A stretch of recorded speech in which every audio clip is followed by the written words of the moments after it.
Hello everyone. तो आप लोगों का फिर से एक बार संभव एजुकेशन में बहुत बहुत स्वागत है। आज हम लोग पढ़ेंगे महाजनपद काल। महाजनपद काल। महाजनपद काल। महाजनपद काल या महाजनपद। आखिर ये महाजनपद का निर्माण कैसे हुआ और इसके पीछे क्या क्या रीजन है, ये जानना बहुत इम्पोर्टेंट है।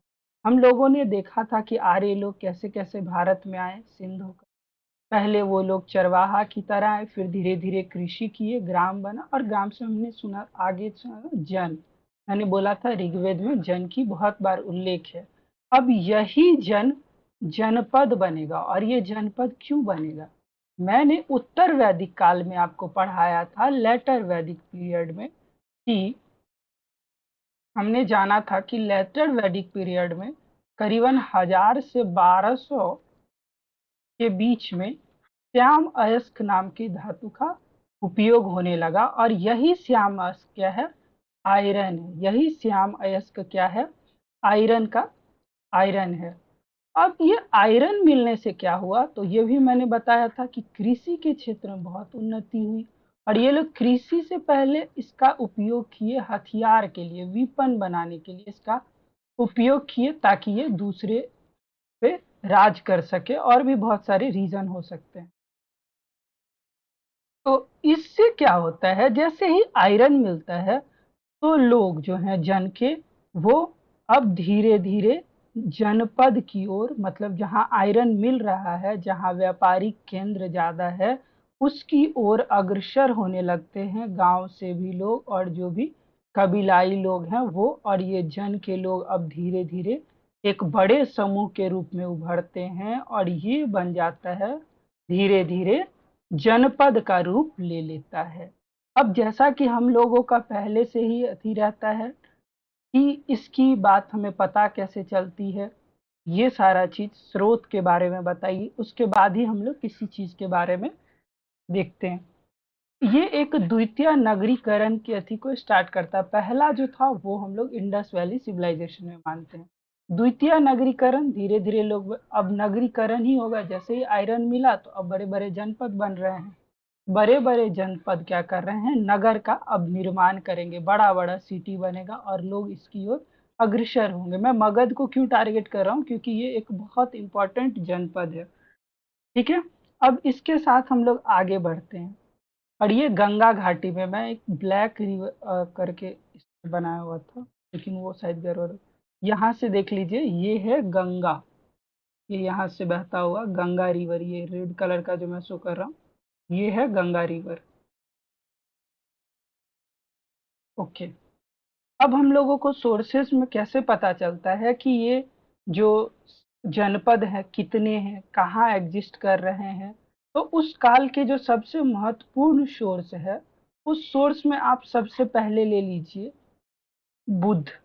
बुद्धास के ग्रंथ, मतलब बौद्ध ग्रंथ और जैन ग्रंथ, इनको बहुत ज्यादा तवज्जो दिया गया है हिस्ट्री में, क्योंकि मानना है कि ये लोग बहुत सत्य लिखते, मतलब इन समय में जो बुद्ध लोग के जो ग्रंथ लिखे जा रहे थे वो बहुत सत्य है, इसलिए मानते हैं। लेकिन ब्राह्मण ग्रंथ भी हैं जो कि हमें बताते हैं कि इस समय किस तरह से डेवलप हुई और कितने जनपद थे। अब हम लोग आगे देखते हैं इससे।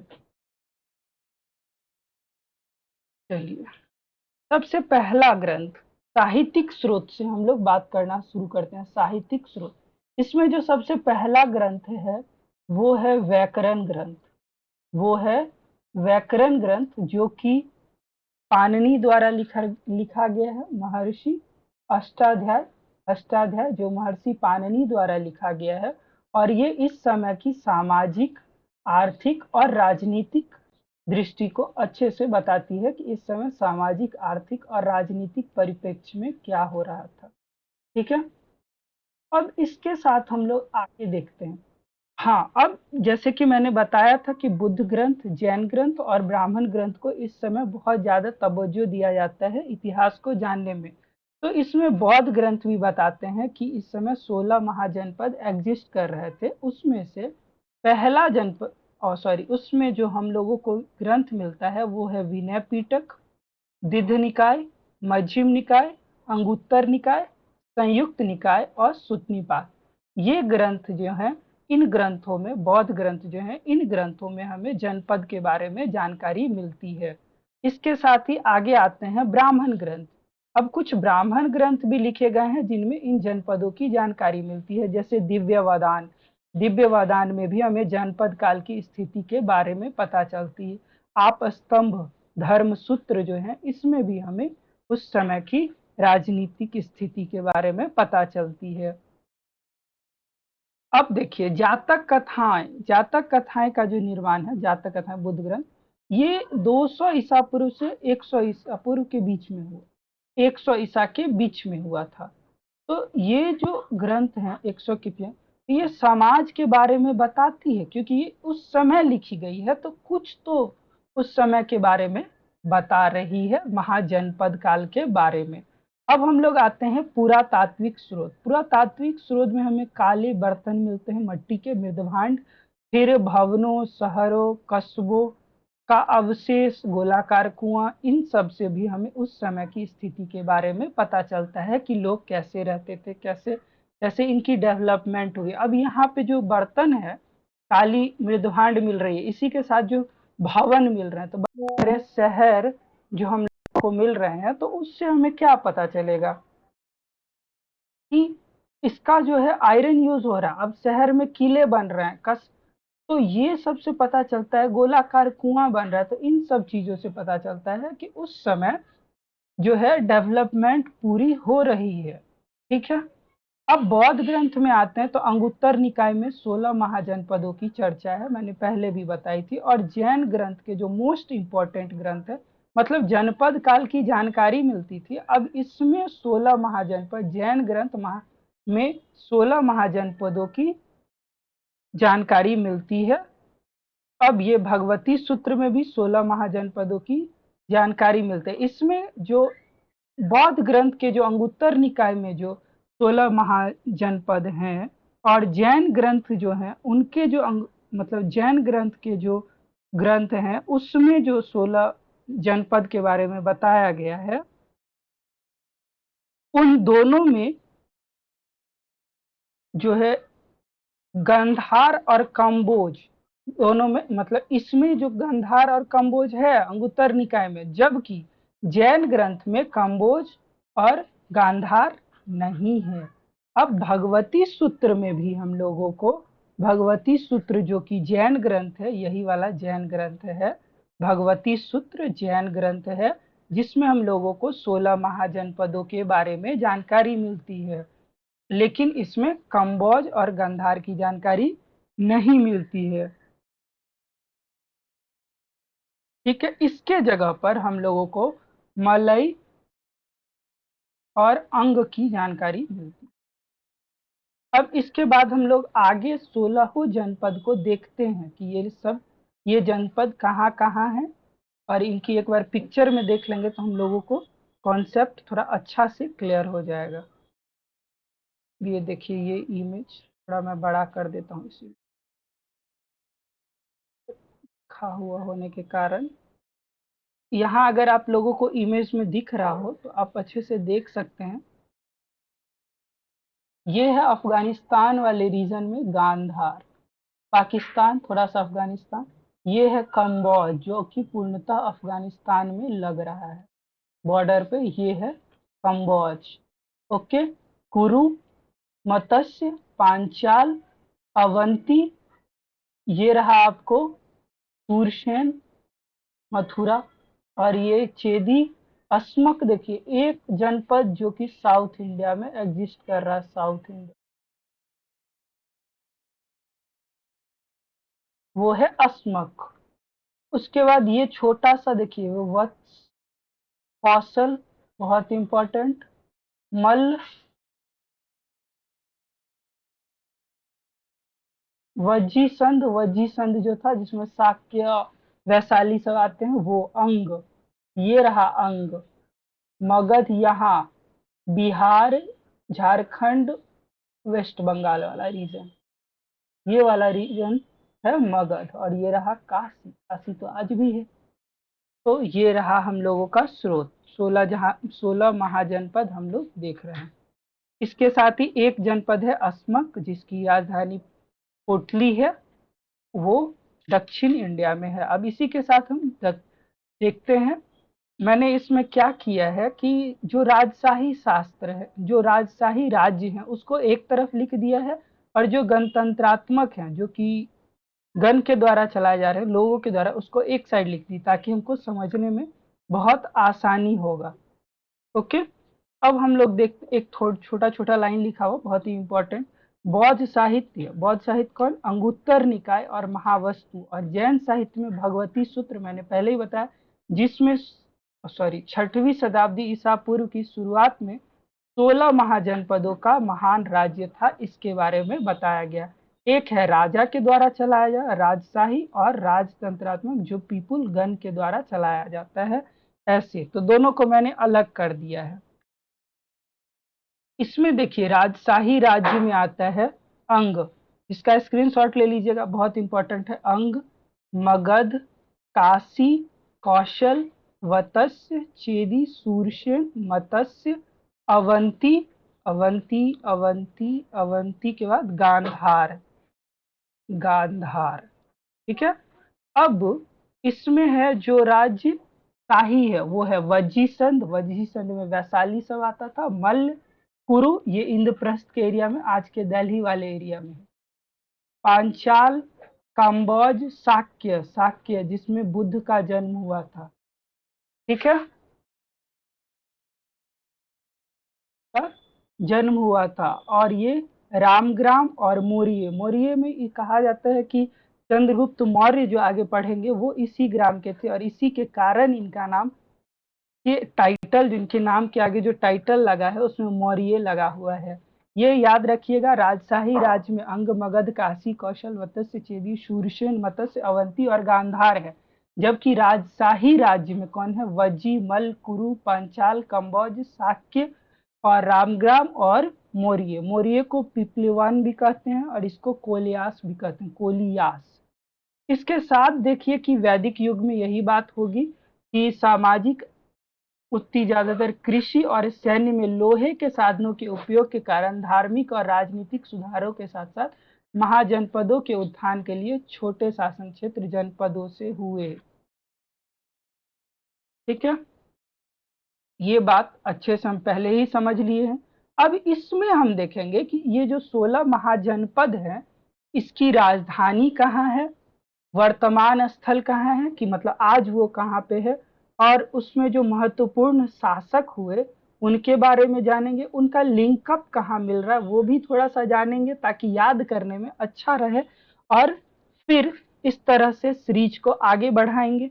चलिए, अंग, जैसा कि मैंने आप लोगों को वीडियो में दिखाया था, सबसे इधर में था। अंग का कैपिटल था, मतलब राजधानी चंपा थी, और इसकी एक और पुरानी कैपिटल थी मालिनी, दोनों ही था। अंग, चंपा, और ये भागलपुर और मुंगेर वाला रीजन में था। ये भागलपुर और मुंगेर वाले रीजन में था, और यहाँ के महत्वपूर्ण शासक उतने इम्पोर्टेंट नहीं है, इसीलिए नहीं बताया गया है, नहीं लिखा हूँ। मगध साम्राज्य के द्वारा, अब देखिए अंग में क्या हुआ था, थोड़ा आगे हम लोग पढ़ेंगे तो हम लोगों को पता चलेगा। जब मगध साम्राज्य को हम लोग पढ़ रहे होंगे, तब हम लोगों को पता चलेगा कि बिंबिसार जो था, मतलब पहला शासक कहा जाता हर्यक वंश के, उसने विवाह करके और जो जनपद हैं उनसे अपनी शक्ति को बढ़ाया विवाह के द्वारा, कि विवाह कर करके। और इसके बाद क्या होता है कि वो अंग पर अटैक कर देता है, और फिर अंग पर कब्जा कर लेता है। ठीक है, अंग की कैपिटल चंपा। हाँ, तो आगे पढ़ते हैं। देखिए, यही बात यहाँ पे लिखा हुआ है, मगध साम्राज्य द्वारा कब्जा कर लिया गया था। अंग का उल्लेख महाभारत में भी है। महाभारत में कहाँ होगा? अंग का और अथर्ववेद में भी है। अंगराज किसको कहा जाता है? तो अंग का महाभारत में उल्लेख क्यों नहीं हुआ? अंगराज कर्ण जो थे, वो उनको दुर्योधन के द्वारा अंगराज्य ही दिया गया था। यहाँ का एक प्रसिद्ध वास्तुकार था जिसका नाम था महागोविंद। लिख लीजिए, एक वास्तुकार था, इनका नाम पूछा जाता है बार बार।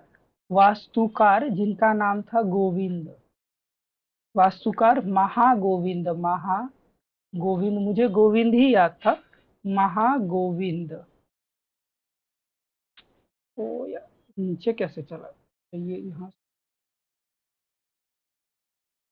महागोविंद लिख लीजिएगा, अंगराज कर्ण, ठीक है। और यहाँ का जो शक्तिशाली राजा था, यहाँ का जो सबसे शक्तिशाली राजा था, वो था ब्रह्मदत्त। ब्रह्म, बहुत सारा चीज इसमें छूट गया होगा, ब्रह्मदत्त। और इसके लिए टेक्स्ट बुक को भी बहुत बहुत धन्यवाद, मैंने वहां से भी बहुत सारा डेटा कॉपी किया है। मगध, मगध का कैपिटल है ग्रीवरज, ठीक है। अच्छा, राजगृह होगा या ग्रीवज, ये गया और पटना वाले क्षेत्र में था। और यहाँ के जो बिंबिसार हैं, इन्होंने ही अंग पे कब्जा किया था, अंग को जीता था। और इनके बेटे हैं अजात शत्रु, और इन्हीं के बेटा है महान अशोक, अशोका द ग्रेट, अशोक। तो इस वंश को हम आगे पढ़ेंगे जनपद काल में, जो कैसे कैसे कौन कौन जनपद में कौन से राजा थे, कैसे डेवलप हुआ, कौन सा युद्ध लड़े, उनके पास क्या सबसे ज्यादा पाई जाए, किस कारण से वो जीते, सारी पहलुओं को हम ध्यान से पढ़ेंगे। मगध, मगध जो है वो जैनों का मुख्य केंद्र था, और अजात शत्रु भी जो पहले थे वो जैन ही थे, ठीक है। मगध में पहली बौद्ध परिषद हुई, क्योंकि अजात शत्रु से जो बेसिकली है कि जो ये आजाद शत्रु और गौतम बुद्ध दोनों ही चचेरे, सॉरी मौसेरे भाई हैं, मौसी के बेटे थे दोनों, आजाद शत्रु और ये महात्मा बुद्ध, दोनों ही भाई ही थे। तो जैसे ही इनका देहांत, मतलब महापरिनिर्वाण होता है बौद्ध गौतम बुद्ध का, तो वहां पे अजात शत्रु के द्वारा इनकी पहली बौद्ध परिषद का आयोजित की जाती है, और इसको अथर्ववेद में भी इसका वर्णन है, ठीक है। काशी, काशी का जो राजधानी है वो काशी है, और वर्तमान स्थल काशी बनारस में है। इसके जो मुख्य राजा हैं, इनके बारे में थोड़ी सी जानकारी मुझे नहीं है, तो इसलिए मैंने इसमें नहीं नोट किया है। और इस शहर का नाम वरुण और अस्सी के नाम से मिलता है, वरुण, वाराणसी, समझ रही हो। तो वरुण और अस्सी, तो इससे बनता है काशी। अब हम लोग आते हैं वत्स, अब हम लोग आते हैं वत्स पर। वत्स का कैपिटल है कौशाम्बी, कौशाम्बी जो है आज के इलाहाबाद वाले रीजन में है। और यहाँ के राजा उदयन बहुत ही प्रसिद्ध थे, जिसे वामसा के नाम से भी जाना जाता था। आर्थिक गतिविधियों के लिए केंद्र शहर है, बिल्कुल, और एक बहुत समृद्ध व्यापार केंद्र भी था, ठीक है। इसके साथ है कौशला, कौशल, कौशल की राजधानी थी श्रावस्ती, कौशल की राजधानी कहाँ थी, श्रावस्ती थी। और ये अभी पूर्वी उत्तर प्रदेश में है, कौशल की राजधानी श्रावस्ती है, और इसकी ये पूर्वी उत्तर प्रदेश में है। और इसको कहा जाए तो ये अवध वाले रेंज में है, अवध, अवध वाले रेंज में है, और ये इस फैजाबाद मंडल में शायद आता है। यहाँ के जो बहुत इंपॉर्टेंट राजा हैं कौशल के, ये हैं प्रेषणजीत। कौशल के जो सबसे इंपॉर्टेंट राजा हैं वो हैं प्रेषणजीत। कौशला में कपिल वस्तु के शाक्य के आदिवासी गणतंत्रवादी क्षेत्र भी शामिल थे।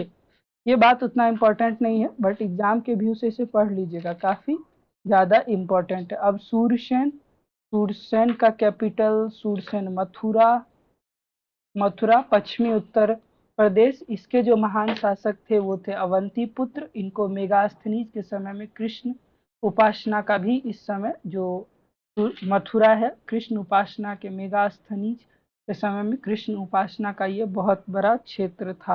अब आते हैं हम लोग पांचाल, पांचाल का क्षेत्र का जो कैपिटल है वो है अही क्षेत्र और काम्पिल्य, उत्तरी क्षेत्र का अही क्षेत्र और दक्षिणी का काम्पिल्य, पश्चिमी उत्तर प्रदेश, ठीक है। वर्तमान में ये रोहेलखंड वाले एरिया में आता है, फर्रुखाबाद वाले क्षेत्र में ये आता है।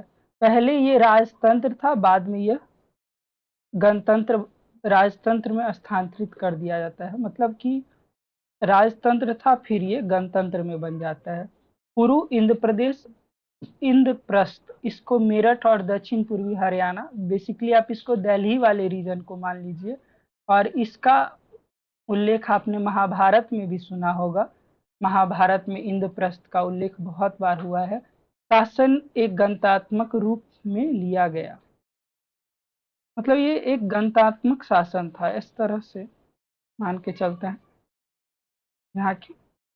नेक्स्ट हम लोग पढ़ते हैं मत्स्य। मत्स्य का कैपिटल विराट नगर है, ये भी आप महाभारत में सुने होंगे, आज का जयपुर।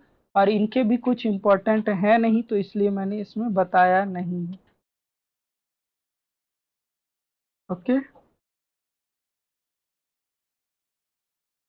अब आगे मत्स्य के बाद पांचाल के पश्चिम में कुरु और दक्षिण में स्थित है। ठीक, चेदी, चेदी का कैपिटल था सुक्तिवती, ये सोथीवती लिखा है, सुक्तिवती हम कहीं कहीं पढ़े थे, ये जयपुर में ही है। और इसमें ऋग्वेद में इसके बारे में उदित है।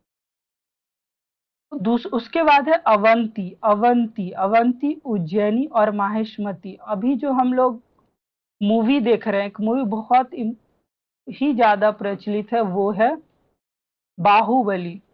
बाहुबली में जो कहा जाता है मैं माहिष्मती, वही रीजन है। और इसको याद करने की, याद रखिएगा कि बाहुबली की जो अथी रहती है उस फिल्म में, जो एक्ट्रेस हैं उनका नाम अवंती है और वो बिलोंग करती है माहिष्मती साम्राज्य से। तो माहिष्मती का कैपिटल, अवंती का कैपिटल माहिष्मती या उज्जैन, ये मालवा और मध्य प्रदेश वाले रीजन में है। और यहाँ के प्रद्योत जो है ये बहुत ही इम्पोर्टेंट शासक हैं। और ये बौद्ध धर्म का महत्वपूर्ण उदय हुआ था इस समय पे यहाँ अवंती में। गांधार, गांधार मैंने बताया था आज के मतलब तक्षशिला रावलपिंडी, ये भारत के, मैंने आपको नक्शे में दिखाया भी था, इस यहाँ पे था गांधार, इस रीजन में था गांधार। रावलपिंडी अथर्ववेद में इसका उल्लेख है, क्योंकि अथर्ववेद में इसका उल्लेख इसलिए है क्योंकि यहाँ पे ऊन बहुत पाई जाती थी और ऊन के कपड़ों के कारण गांधार राज, आप देखे होंगे मामा शकुनी को, तो वो ऊन वाला कपड़ा पहने हुए थे, बहुत अजीब चमकता हुआ कपड़ा सब।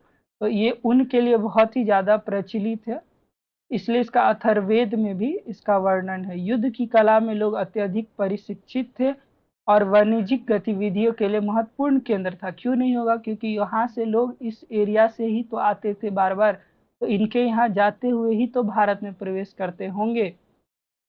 कंबोज, कंबोज का कैपिटल यहाँ पूंछ लिखा हुआ, लेकिन हाटक है, कंबोज हाटक, टॉक हाटक।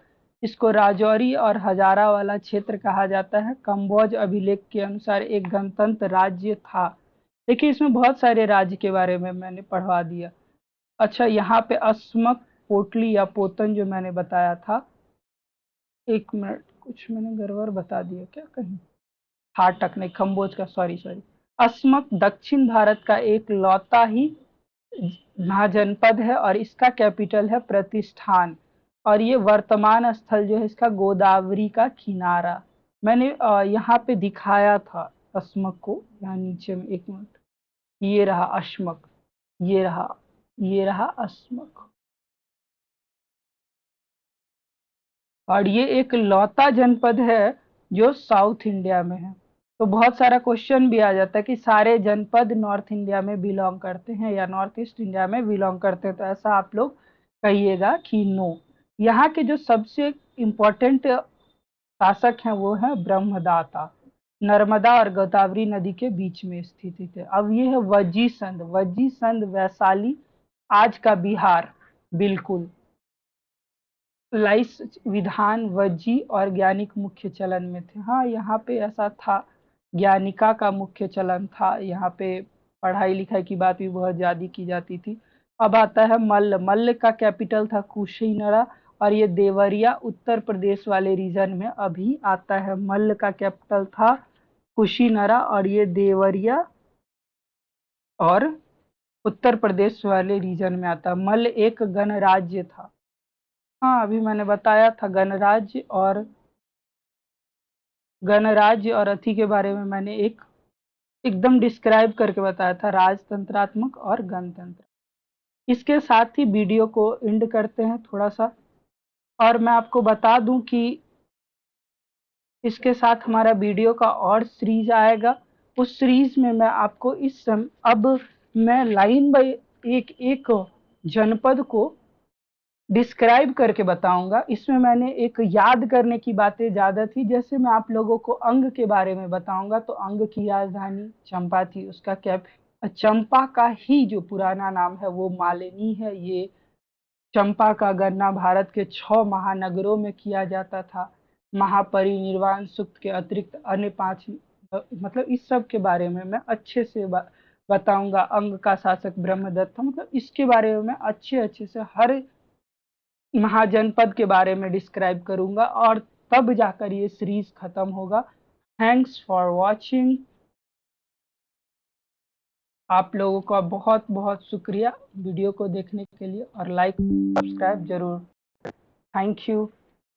पसंद ना आए तो ना करें।